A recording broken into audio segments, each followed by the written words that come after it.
Welcome back to Black News Tonight. It's time to see what's going on in those digital streets. A new video has surfaced online that shows a mother treating her black son like a prisoner. In the video, a voiceover says that the young child will, quote, have to pay for his snacks with good behavior and commissary until he is off punishment. While some have dismissed it as a joke or even praised the parent, others have expressed serious concern over the video. For instance, one Twitter user has said, quote, school to prison pipeline and how home life can affect black boys and girls needs to be discussed.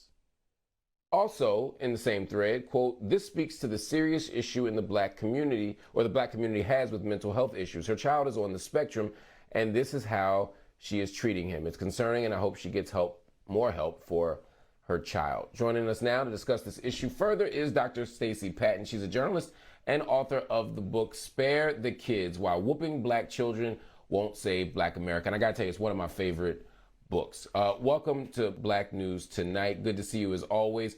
Talk to me about your initial reaction when you saw this video.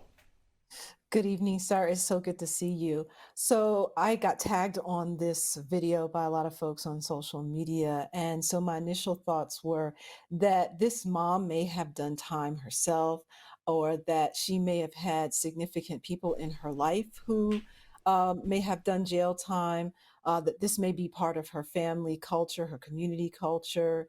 I was disturbed by the food choices that appeared in this video, and we know that there's an intersection between how we're feeding children and behavioral issues, neurological development, and such.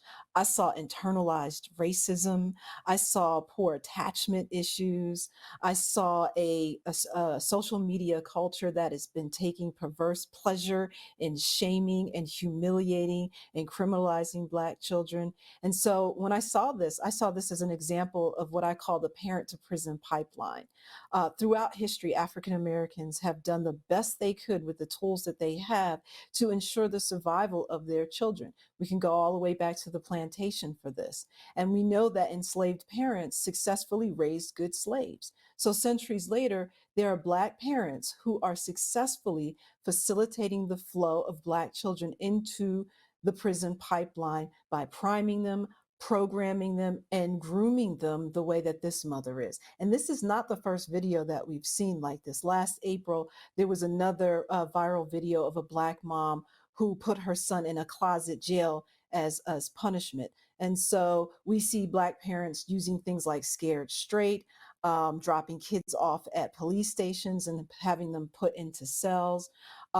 We see Black parents who take their children to morgues to try to traumatize them, to scare them into good behavior. So this is a multi-generational normalization of prison culture that has deeply imbricated itself into Black parenting practices. There are some people who are going to watch this video and they're going to say, I'm doing this for my baby.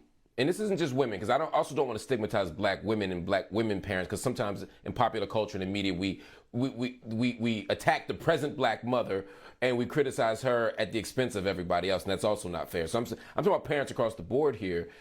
There are parents who say, I'm doing this to my baby so that the streets won't get him. I'm doing this so that the prison won't get him. I'm beating his behind so the police won't. I mean, these are all the narratives that come out. What do you say to those people? These parents aren't preventing anything. In fact, their behavior is counterintuitive. It's often the first step into feeding your kids into the streets, sowing the seeds for aggressive behavior, all the very things that facilitate the flow of children into the school to prison pipeline. If, in fact, these parents who do this sort of thing are exacerbating the risk that already exists to Black children. When I was a child growing up in the 80s and 90s, my adoptive mother would say, I'm whooping you so the police won't whoop you, so the white man won't kill you, the white man hates you, the white man doesn't want you to have this or that. And I'm 6 or 7 years old thinking, who is this white man that she keeps talking about? The only person that I thought that was going to seriously harm me or kill me was my Black adoptive mother, who was justifying the beatings, and trying to keep me out of prison. And so the thing about it is, if whipping Black children was a prerequisite for success. We should be ruling the world. If whipping Black children effectively kept us out of prisons, kept us from being victims of police violence, then we wouldn't be having discussions about mass incarceration and police brutality. Now, we know the school to prison pipeline is real. We know the prison pipeline is real.